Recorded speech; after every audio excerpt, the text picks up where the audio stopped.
Hey, it's Junkman for VintageRock.com, and I'm here in Hollywood at the House of Blues with the three-fourths of the band Adler. I got on my left, I got Johnny over here. There you go. I got my old buddy singer Jacob, and I got Lonnie over here on the other end. So, guys. Man, hey, congratulations on a new release. Thank you very much. Adler record. Just been released for about a month now, correct?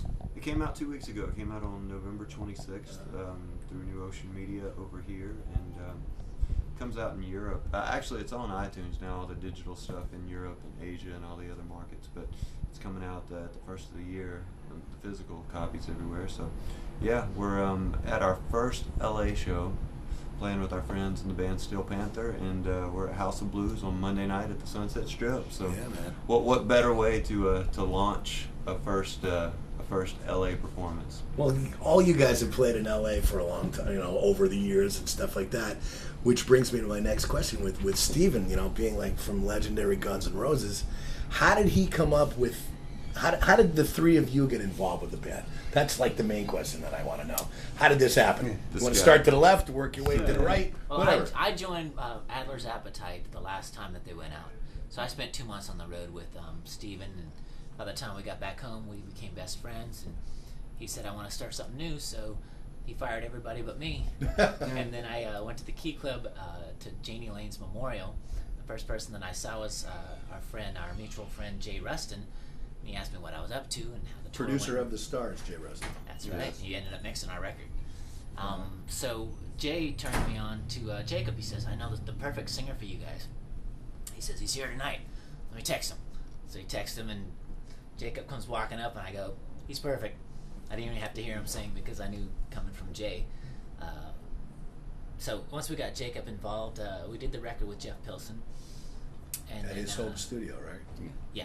Yeah, the cool thing is after I met Lonnie, we went over. Actually, Steven and Lonnie came to my hotel the next day, and me and Lonnie and Steven just sat around and talked forever.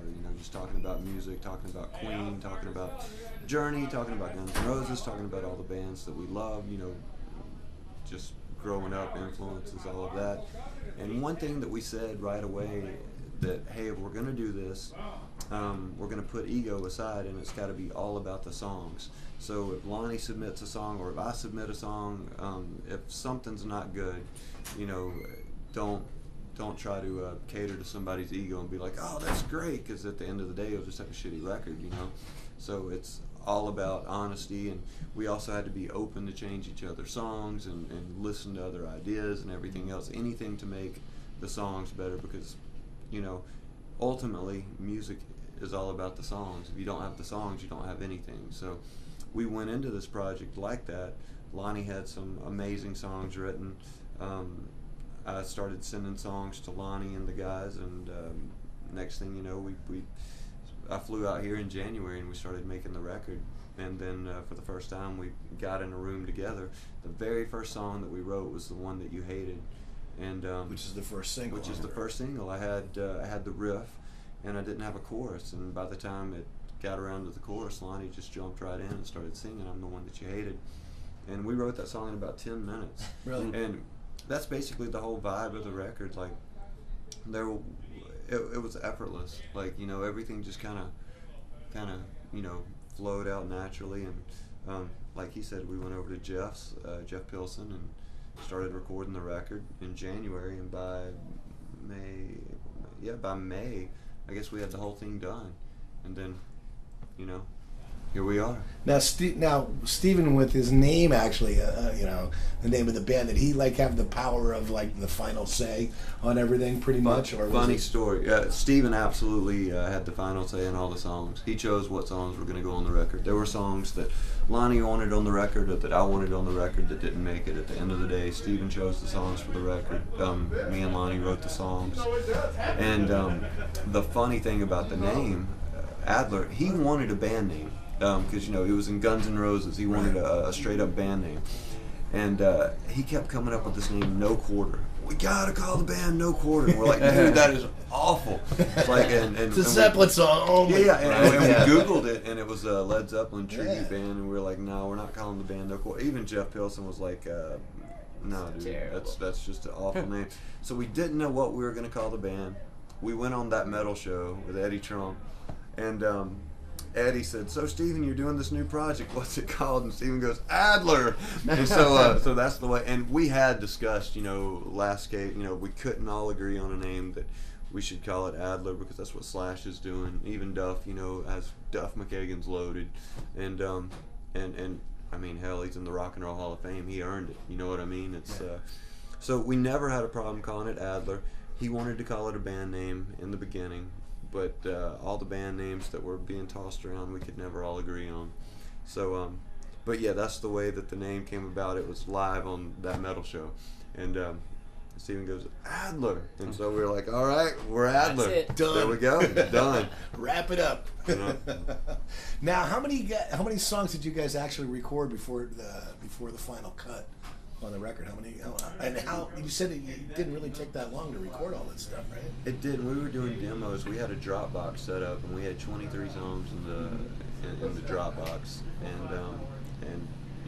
and then we kept writing songs when we got together and everything. And then Steven would come in and be like, "I want a song with piano that's like Elton John meets Journey or whatever." He would give us little challenges and stuff, and it was like, "Yeah, that's a great idea. Let's do that." Put you to work. Yeah. Yeah, so we actually had a lot of songs, and but like I said, Steven chose the songs that ultimately made the record. That's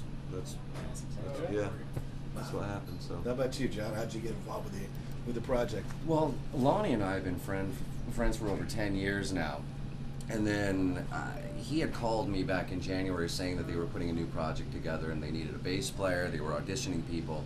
So I went to a party at his house, met with Steven, we all kind of hit it off, right away. And then I had to go on tour with LA Guns, Tracy Guns' version of LA Guns, for about a month. And I was still keeping in contact with emails from the road in March, and about a week before the end of the tour, I got an email saying that Steven wants you in the band. No audition or anything. It's just like he feels you. You're in. Yeah.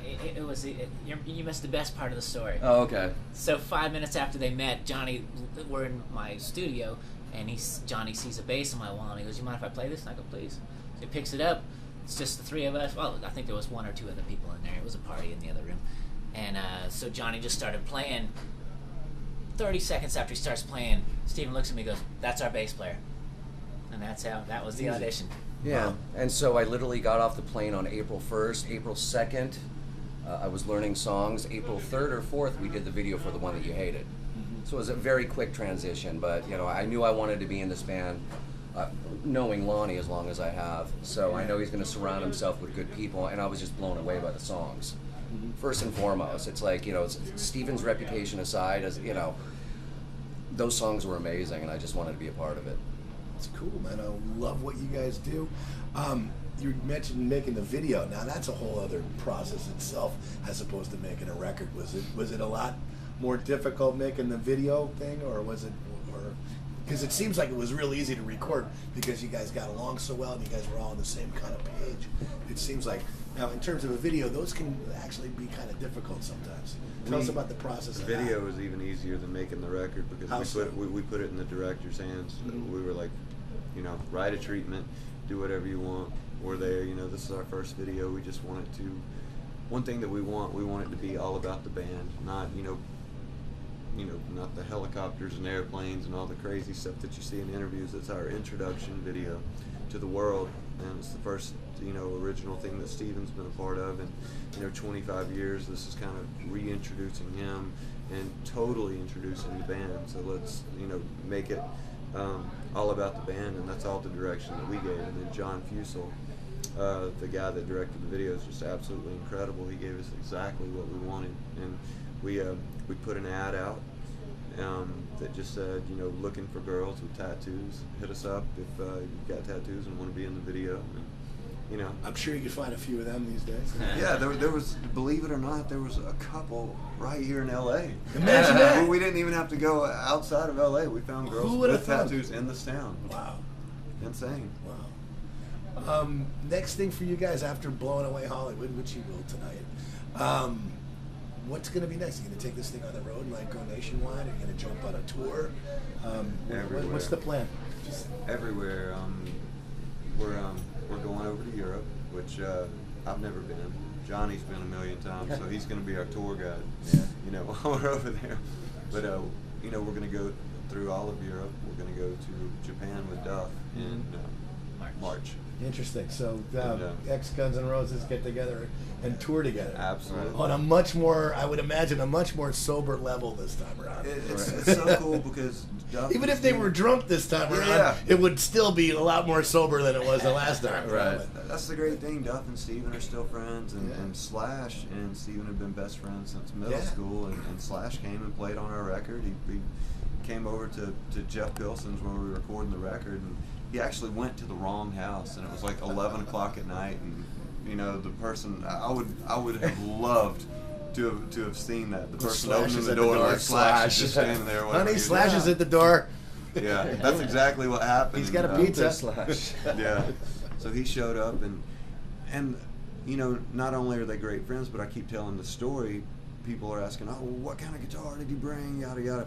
He didn't bring anything. He played on the same Les Paul that Lonnie had been using to record the record, to the same head. Plug and play, man, right? We didn't even tweak anything, but yet that guy's tone is all in his hands. Like Slash, when he picks up a Les Paul, it doesn't matter what he plays to. It's the same thing with Eddie Van Halen. People are all the time, "Oh, how do you get your tone?"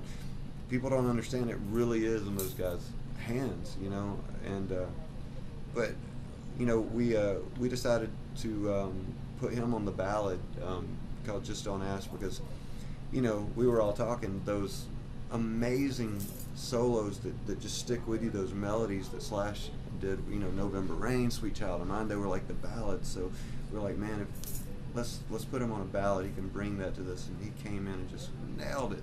Yeah. Just knocked it out of the ballpark. And you know, so you know, from our perspective, you know, growing up with Guns N' Roses, Appetite being, you know, my favorite record of all time, you know, we're sitting there, and you know, Steven's here, Slash is here. We're like, what are we doing Jeff here, Wilson man? from Dokken is Yeah, recording we're this. like, what are we doing here? This is cool. Jay Rustin on mixing it, you know, Yeah. who did just such great work with Anthrax, Oh, his last amazing record, work, yep. and the Amazing. Stone Sour Stone record, Sour. and the Steel Panther record, you know, for all Amazing. that too. So yeah, man, you guys got such talent that's involved in this thing, man. It's We appreciate mind it. blowing. Yeah, people keep asking us, you know, what are your plans? What do you expect to happen with this album, or you know, expectations and goals and everything else? And the thing that I've been telling everybody, we've already done it. We just wanted to make a kick-ass rock and roll record that we were all proud of, and that was our goal. That's you know, and we made a record that we're all really proud of. Well, so. that's what it's about these days. These days, it's Yeah. you know, it's not about record sales anymore, because you know